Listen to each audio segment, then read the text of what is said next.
Hi అండి అందరికీ welcome to my channel. ఈ రోజు నేను చూపించబోయే రెసిపీ వచ్చేసి నువ్వులు వేసుకొని టమాటా పచ్చడి అనమాట. చాలా బాగుంటుంది. ఇది మా అమ్మమ్మ స్పెషల్ రెసిపీ. మా అమ్మమ్మ దగ్గర నుంచి మా అమ్మగారు నేర్చుకున్నారు, మా అమ్మ దగ్గర నుంచి నేనన్నమాట. చట్నీ అయితే చాలా బాగుంటుంది. కొద్దిగా అన్నం తినాలని పెట్టుకుంటే మొత్తం అన్నం మనమే తినేస్తాం అనమాట. అంత బాగుంటుంది చట్నీ అయితే. ఫస్ట్ అయితే చట్నీ కావాల్సినవి పచ్చిమిర్చి, వెల్లుల్లి, టమాటాలు. ఇప్పుడు స్టవ్ వెలిగించుకొని కడాయి పెట్టుకొని కడాయిలో ఆయిల్ వేసుకుంటున్నా. ఇదైతే ఆవాల నూనె అనమాట. ఆవాల నూనె తింటే హెల్త్కి చాలా మంచిది. మేము ఉండే దగ్గర బాగా చల్లగా ఉంటుంది కాబట్టి మేము ఆవాల నూనె తింటున్నాము. హెల్త్కి అయితే చాలా మంచిది. మీరు కూడా తప్పకుండా ట్రై చేయండి. ఇప్పుడు ఆయిల్ బాగా హీట్ అయిన తర్వాత నేను పచ్చిమిర్చి చిన్నగా కట్ చేసుకొని యాడ్ చేసుకుని అంటే డైరెక్ట్ యాడ్ చేస్తే పగులుతాయి పచ్చిమిర్చి కట్ చేసుకొని వేసుకొని బాగా ఫ్రై చేసుకోవాలి. ఒక 2 to 3 minutes బాగా ఫ్రై అయిన తర్వాత అందులోనే వెల్లుల్లి కూడా నేనైతే 2 వెల్లుల్లిపాయలు మొత్తం వేస్తున్నా, పైన పొట్టు తీసేసుకొని. ఇంకా ఈ బాగా ఫ్రై అయ్యే లోపు మనం టమాటాలు కూడా చిన్న చిన్న పీసెస్లా కట్ చేసి పక్కన పెట్టుకోవాలి. నేను వాడుతున్న ఈ గిన్నెలు అయితే స్టీల్ అనమాట. మీరు కూడా స్టీల్ వాటిలో వండుకోవడానికి ట్రై చేయండి, హెల్త్కి చాలా మంచిది. ఇప్పుడు మనం తీసుకున్న టమాటాలు చిన్న చిన్న కట్ చేసుకొని ఇందులో యాడ్ చేసుకోవాలి. నేనైతే 5 టమాటాలు తీసుకుని ఒక చిన్న కప్పు పచ్చిమిర్చికి మీకు ఎంత కావాలో అంత తీసుకోవచ్చు. 1 కప్పు పచ్చిమిర్చికి 3 కప్పులు టమాటా తీసుకోవచ్చు. కారం ఎక్కువ తినే వాళ్ళైతే కొంచెం టమాటా తగ్గించేసుకోండి. ఇప్పుడు టమాటాలు బాగా మగ్గిన తర్వాత కొంచెం పసుపు కూడా యాడ్ చేసుకుంటున్నాను. నేను పసుపు ఇష్టం ఉంటే యాడ్ చేసుకోవచ్చు, లేకపోతే లేదు. నేనైతే యాడ్ చేస్తున్నా. బాగా కలుపుకొని మళ్ళీ మూత పెట్టుకొని ఉడికించుకోవాలి 10 నుంచి 15 నిమిషాలు. ఆ లోపు మనం నువ్వులు ఫ్రై చేసుకుందాము.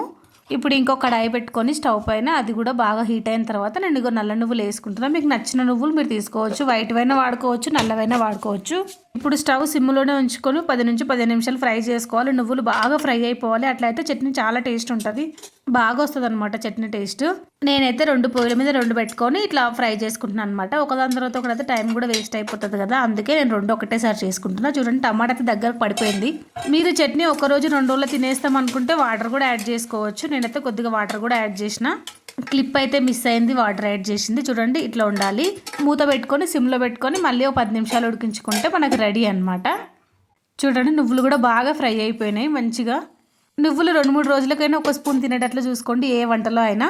హెల్త్కి అయితే చాలా మంచిది. ఇప్పుడు నేను కొంచెం చింతపండు కూడా యాడ్ చేస్తున్నా ఈ టమాటోలు మన దేశీ టమాటో ఉంటాయి కదా, మెత్త టమాటా వేసుకుంటే చింతపండు అవసరం లేదు. ఇక్కడ మా దగ్గర టమాటోలు అంత పుల్లగా ఉండవు అనమాట, అందుకే నేను కొంచెం చింతపండు కూడా యాడ్ చేసుకుంటున్నా. అయిపోయింది. ఇప్పుడు స్టవ్ ఆఫ్ చేసుకొని ఒక 10 నుంచి 15 నిమిషాలు చల్లార్చుకున్న తర్వాత మిక్సీ పట్టుకుందాం. మేము ఇంటి దగ్గర ఉంటే అయితే రోట్లోనే రుబ్బుకుంటాం. టేస్ట్ అయితే చాలా బాగుంటుంది. ఇక్కడైతే రోల్ అవైలబుల్లో లేదు, అందుకే నేను మిక్సీలోనే చేస్తున్నాను అనమాట. నువ్వులు మంచిగా చల్లారిన తర్వాత వాటిని మనం మిక్సీ జార్లోకి తీసుకొని ఇట్లా పౌడర్ చేసుకోవాలి. ఫస్ట్ నువ్వులు చూడండి ఇట్లా నీట్గా పౌడర్ చేసుకోవాలన్నమాట. ఫైన్ పౌడర్ చేసుకున్న తర్వాత ఇదంతా సైడ్లోకి అంటుకుంది. నేనైతే మొత్తం మధ్యలోకి తీసుకున్నాను అనమాట. అట్లా ఉంటే చట్నీలో మిక్స్ కాదు, మంచిగా కలవదనమాట. అందుకే ఇప్పుడు మనం టమాటాను కూడా యాడ్ చేసుకుందాం. మనం ఉడికించి పెట్టుకున్న టమాటా, పచ్చిమిర్చి కూడా ఇది యాడ్ చేసుకున్న తర్వాత మనకు టేస్ట్కి సరిపడా ఉప్పు కూడా వేసుకోవాలి ఇందులో. నాకైతే ఈ మిశ్రమానికి మొత్తం 1 టేబుల్ స్పూన్ ఉప్పు పట్టిందనమాట. కరెక్ట్ టేస్ట్ సరిపోయింది, ఎక్కువ తక్కువ కాలేదు. టమాటా వేసుకున్న తర్వాత మిక్సీ చాలాసేపు పట్టుకోవద్దు, జస్ట్ 30 seconds పట్టుకుంటే మనకు చట్నీ రెడీ అయిపోతుంది. మనకి ఇష్టం ఉంటే తాలింపు పెట్టుకోవచ్చు, ఇష్టం లేకపోతే లేదు. నేనైతే ఈరోజు కొంచెం తాలింపు వేస్తున్నా.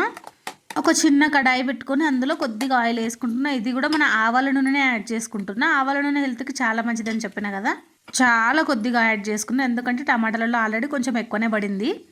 అంతే కొద్దిగా జీలకర్ర, ఆవాలు, 2 ఎండుమిర్చి వేసుకొని మనం పోపు పెట్టేసుకోవాలి. కరివేపాకు ఉంటే వేసుకోవచ్చు. నాకైతే ఉత్తరాఖండ్లో కరివేపాకు దొరకదు, అందుకే నేను వేసుకోలేదు. అంతే మన తాలింపు రెడీ అయిపోయింది. చట్నీ ఇందులో వేసుకొని కలిపేసుకొని తినేసేయడమే. టేస్ట్ అయితే చాలా బాగుంటుంది. మీరు అసలు ఎక్స్పెక్ట్ చేయరు. ఒక్కసారి మీరు చేసుకొని చూడండి, వండుకున్న అన్నం మొత్తం తినేస్తారు, ఇంకా తినాలనిపిస్తుంది. అంత బాగుంటుంది అనమాట చట్నీ. ఒక్కసారి మీరు ట్రై చేసి ఎట్లా వచ్చింది తప్పకుండా నాకు కామెంట్ సెక్షన్లో తెలియజేయండి. నేనైతే ఈరోజు చట్నీకి కాంబినేషన్లో రేషన్ బియ్యం వండిన అనమాట. మాకు డిఫెన్స్లో రేషన్ కూడా ఇస్తారు, ఆ రేషన్లో బియ్యం కూడా ఇస్తారు. మన కంట్రోల్ బియ్యం లాగానే ఉంటాయి సేమ్. టేస్ట్ అయితే చాలా బాగుంటాయి. అవి నేను కుక్కర్లో వండే రైస్. ఈ చట్నీకి అయితే చాలా బాగుంటుంది. ఏ రైస్ అయినా బాగుంటుంది, కానీ కుక్కర్ రైస్ ఇంకా బాగుంటుంది అనమాట. చూడండి మీకు కూడా చూపిస్తాను నేను. ఇప్పుడు మంచిగా ప్లేట్లో వేడి అన్నం పెట్టుకొని చట్నీ వేసుకొని కొద్దిగా నెయ్యి వేసుకొని తింటే అసలు అమృతం అనమాట. వీడియో నచ్చితే లైక్ చేయండి, షేర్ చేయండి, కామెంట్ చేయండి. కొత్తగా ఛానల్ని చూస్తున్న వాళ్ళు సబ్స్క్రైబ్ చేసుకోండి. బెల్ని కొట్టడం మాత్రం అస్సలు మర్చిపోవద్దు. చట్నీ ఎలా ఉందో తప్పకుండా కామెంట్ చేయండి. మరెన్నో కొత్త వీడియోస్ కోసం మన ఛానల్ని ఫాలో అవుతూ ఉండండి. మన దాంట్లో చాలా రెసిపీస్ ఉన్నాయి, ఇంట్రెస్ట్ ఉన్న వాళ్ళు చెక్ చేయండి. కేక్ రెసిపీస్ కూడా పోస్ట్ చేస్తే ఇప్పటి నుంచి లాంగ్ వీడియోలో తప్పకుండా చూసేయండి. మరొక మంచి వీడియోతో కలుద్దాం. అంతవరకు సెలవు, బాయ్.